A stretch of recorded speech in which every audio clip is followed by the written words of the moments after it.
Understanding to keel over, an English phrase explained. Hello everyone. Today, we're going to unravel the meaning behind the English phrase, to keel over. This might sound a bit nautical, but you'll be surprised at how it's used in everyday language. So, let's set sail and explore this phrase together.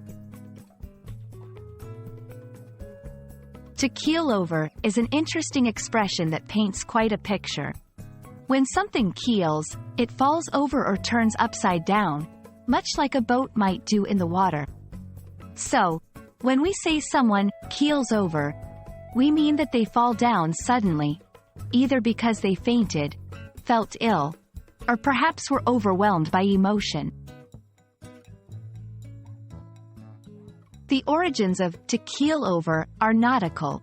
The keel is the bottommost part of a boat, its backbone. In the past, if a ship keeled over, it tipped or turned upside down in the water. Today, we use the phrase metaphorically to describe someone collapsing. Now, let's look at how to incorporate to keel over into our everyday conversations with some examples. It was so hot during the marathon that I thought I was going to keel over. When he heard the news, he keeled over in shock.